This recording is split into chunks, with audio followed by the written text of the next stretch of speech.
মঙ্গলবার শপথ বাক্য পাঠ করতে না পেরে অবশেষে বুধবার স্পিকার নির্বাচনের দিনই শপথ নিলেন ঘাটাল লোকসভা কেন্দ্রের প্রার্থী দেব।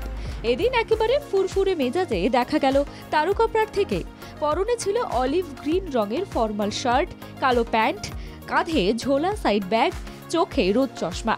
হিরো সুলভ মেজাজেই সবুজ কার্পেটে হেঁটে পার্লামেন্টের ভেতরে প্রবেশ করতে দেখা গেল দেবকে। দেব রয়েছেন দেবেই, একেবারে সাধু বাংলাতেই লোকসভায় শপথ বাক্য পাঠ করলেন তিনি। টানা 3 বার তাকে জেতানোর জন্য সংসদে দাঁড়িয়ে ঘাটালবাসীকে ধন্যবাদও জানালেন দেব।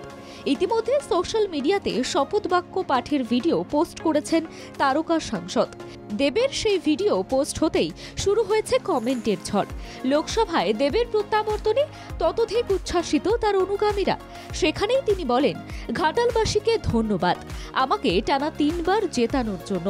জয় হিন্দ, জয় বাংলা। এছাড়াও ঠিক আর কি বললেন তিনি, শুনুন।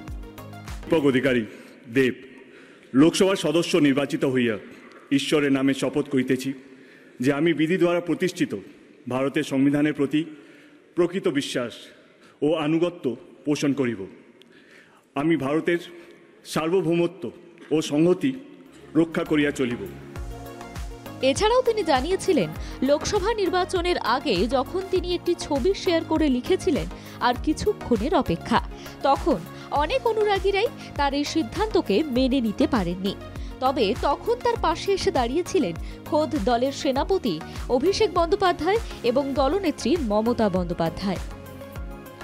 ব্যুরো রিপোর্ট, বাংলা জাগো।